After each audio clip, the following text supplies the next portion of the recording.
Yeah, thank you. First of all, this is going to be all about you tonight. So I can give you a real quick 30-second wrap-up on me, and that is, I've been passionate about sport my entire life. I've been very fortunate.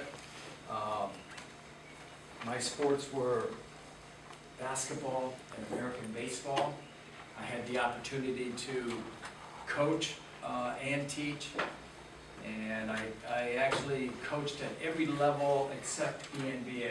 I started out in secondary schools, and then I was able to work on the NCAA, which is the governing body, Division III, Division II. Spent 13 years on the Division I level, and then got into sport administration. And for 12 years at the United States Military Academy at West Point, I was the director of competitive sports. Retired, although my wife doesn't think that I retired, 4 years ago, and then since that time I've been worked 2 years in Singapore, and now this is actually my 4th year coming to New Zealand. I also work with the football team, the women's football team at the University of Minnesota, and this is my 4th year of working with them. Not with the X's and O's. It's all, my title with them is I'm a mental conditioning coach. So really what it's all geared toward peak performance and getting people to work together, achieve together, have a common goal, and lock arms and just say, let's get this thing done. And which is really fun. Thank you for introducing yourselves and your sport. And this is going to be interactive tonight. I ask you to look over, and I know that Dave put the questions that I asked him to send out to you, because I wanted you to think about certain things, and some of those we'll discuss. I have a couple key points that I think are absolutely, essential for all coaches. And I'm going to cover some of those tonight. But then we're going to also just look at it from your perspective. What I want you, when you leave tonight, 2 things. I want you to be energized. I want this to be interesting and informative, so you walk out energized with something that you're thinking about that goes along with your core coaching philosophy, that you could say, yeah, that's going to really help me. And I'm sure that between all of us, that's going to happen. To help me understand a little bit, though, as far as sport in New Zealand, and I must say, this is my 10th trip to New Zealand. And I wouldn't keep coming back if it wasn't for all of you. You have a beautiful country. You really do. But more than anything else, it's the people.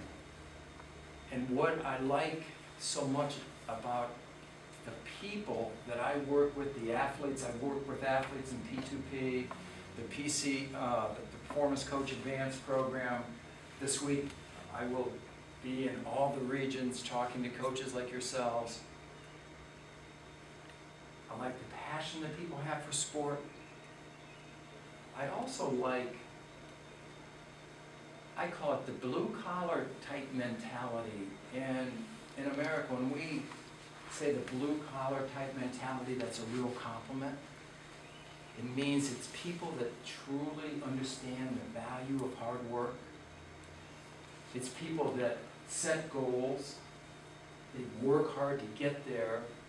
But there's another key factor, and I think this one word is what I feel in New Zealand, and that's resilience.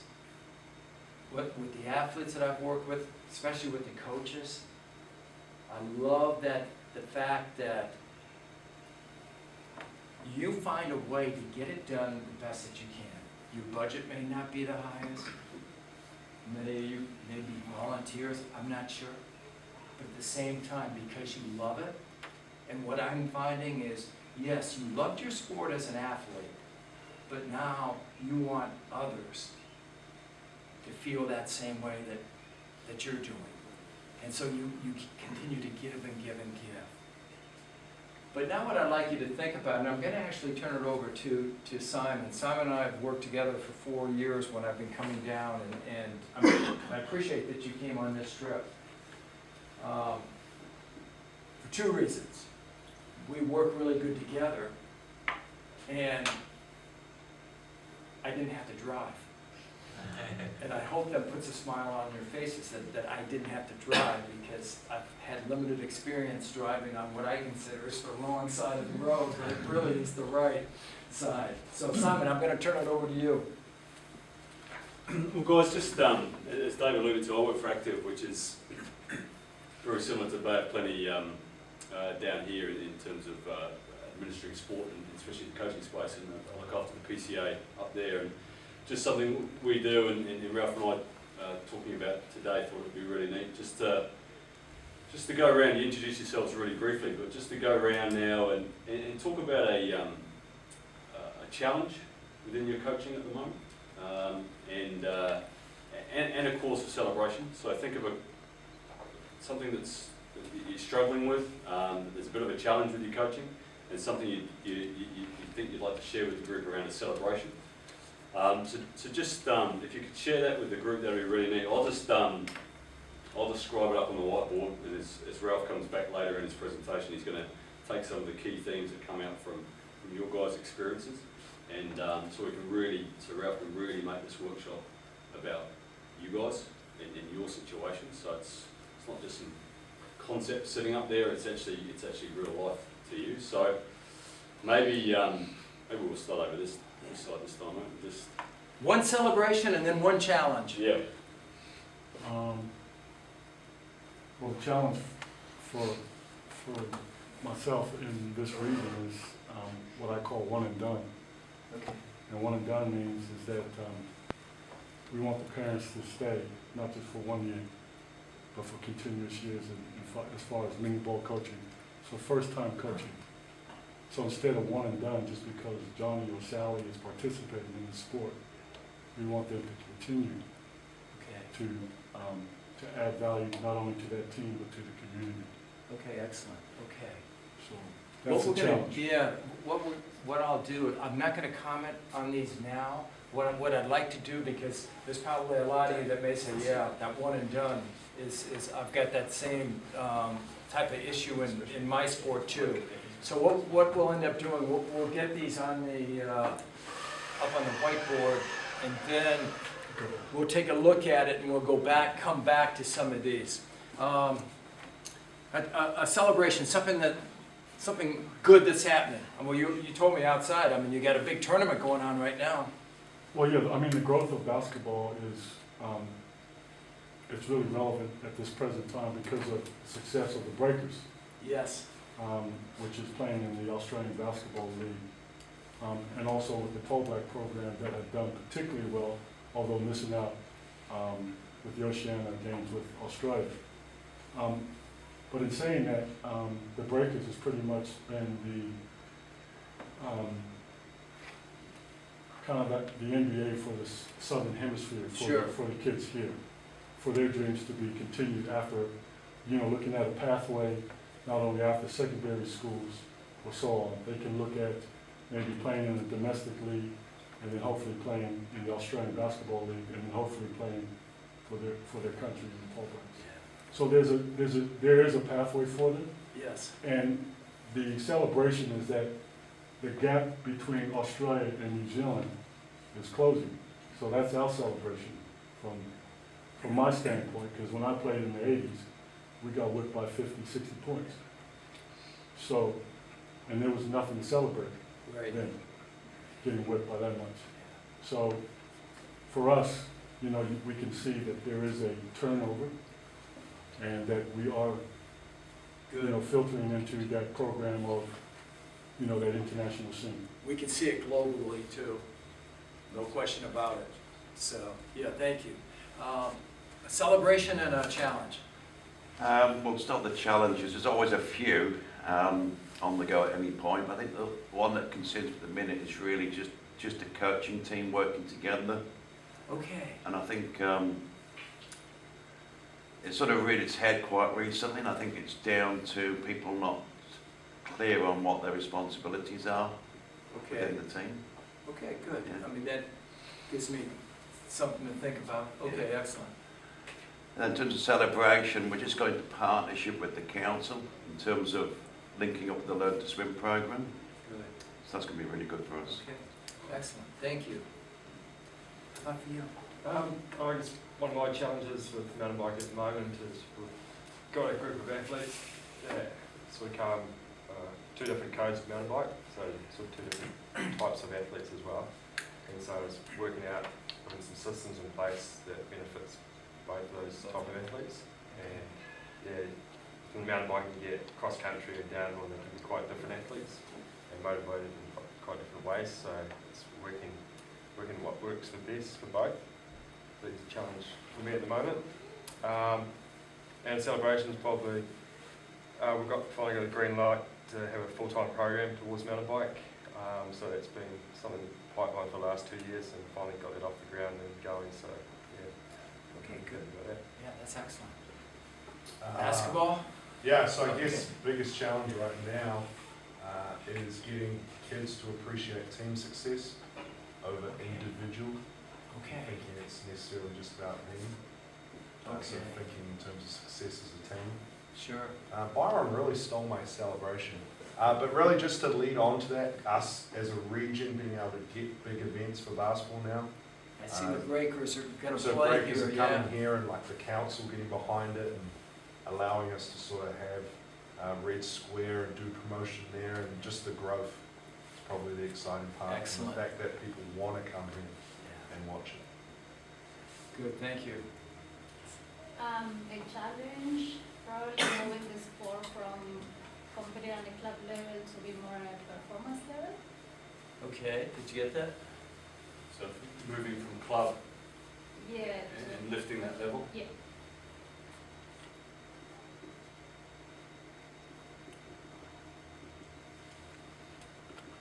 And how about a celebration? Probably the passion of the people that support sport in the administration area, like how they live the athletes, even when they are volunteers. Okay, excellent. Thank you. How about you, for you in squash? One of the challenges at the moment for me is I have a parent, one of my athletes, who's quite involved and quite intense. And it's just trying to handle that, make sure the athlete is okay. So yeah, just trying to deal with the parent. It's, we may want to kind of open that one up and just kind of talk a bit about it later on, you know. Yeah. How about a celebration? One of my players last week at Nationals won probably the crucial game, so hopefully get selection into New Zealand. Congratulations. What was the key? If you had to just point out one or two things. She never gave up. Yeah, I love that. You see, that's what I love as coaches. We know our athletes, and we know what our core values are, and the things that we're trying to get athletes really to have as a personal identity, a team identity. And boy, isn't it something when you can start seeing those become behaviors? You know, it's one thing to talk about it. We're actually going to talk a lot tonight about results, extraordinary results. Because as coaches, we can't just have ordinary results. We won't keep our jobs very long. I couldn't, that's for sure. So I think that all of us, that's why I love talking to coaches. I love talking to coaches because we're all on the same page. We're all looking for that. I call them nuggets. Hopefully tonight you'll get a couple nuggets that you can put into your coaching philosophy, or you can try to help your team or help your athletes have that type of magical moment where, just like what yours did. I mean, that's what we want, those moments of excellence. We're trying to, but they just don't happen. They happen for a reason, and that's a lot of what we're going to talk about tonight. Okay, a challenge or a celebration right now. A challenge for myself at football is the time that I have working with the same players. So I work with a multitude of players, so I don't get enough time with specific groups, which means then I can't influence my coaching philosophy in them as well, or I can some of it, but not all of it. So it's that time that I've got with a certain group of players. Okay. So that's probably my biggest challenge at the moment. My celebration, they're probably linked in a little bit. So the celebration is probably growth of my own knowledge. So I feel like I'm growing as a person, Yeah. which has then the knock-on effect of the development of the players that I'm working with as well. But that links into the challenge, which I'm not working enough with the certain group of players. Yeah, I hear what you're saying on that for sure. Okay, how about you in football? Okay, we didn't talk to each other, but kind of similar, and it's our player leaving us because we, you know, white Bob as a white cat, we have plenty the opportunities are in Auckland or Wellington or Christchurch. Most of our players from youth going to senior, but they move. So that's, we always have the feeling that every year start from scratch again. Sure. But at the same time, over the last 2 years, we got 7 players in national teams. So 3 on the under 17, 3 on the under 20, 1 on the football friends. So from 1 player 3 years ago, now we got 7. And I think it linked for us as well that we have a really good team in the Bay of Plenty, like Valley, Ale, Scott and Ken. So I think that is helping the passion from the team to keep improving our players. Okay. Yeah, thank you. Rugby. Rugby. So challenge that I have in 15s is players that are at a club community level not wanting to actually, they've got all the skill set to do it, but they actually don't want to play any rep, or yeah, they don't want to shift their mindset. Okay. Yeah, that's one that I have in terms of a challenge. But with sevens, celebration-wise, I suppose sevens been the Olympics now, Sure. and that's huge for women's rugby in general, and it's going to increase the amount of people that, amount of girls that are going to want to play the game, and hopefully look after the first the challenge that I have. And we've got more coaches coming on board, and there's just so much more happening in women's rugby. Yeah, I thought that once the rugby's sevens became an Olympic sport, I mentioned that I was the director of competitive sports at West Point. I had 27 sport teams that I was overseeing, and we had men's rugby and also a women's rugby team. Our women's rugby, both teams actually, American standards. I'm not comparing it at all to New Zealand, but our women won the national title. Our men, we would be in the top 4. The University of California at Berkeley has a dynasty in men's rugby. The one thing we did have at West Point that the other schools didn't have, we did have the nicest facility. We had a donor at West Point donate $8 million for a rugby complex. So that training facility, our national team, you know, was working out there and everything else. So you'd love our facility. Maybe you wouldn't be that impressed with our players, but you would love to have your team train there. Yes. Probably one of my biggest challenges at the moment is creating the right environment for players that want to excel in a club atmosphere. So you've got people that are just there to play a game for a few years, so people that are brand new to squash, Yes. and then trying to differentiate that between the players that want to perform at a higher level. Right. So it's about creating that culture. That's a real challenge. I find that to be a really big challenge. Right. Success-wise, probably get related to that. It's or celebrations.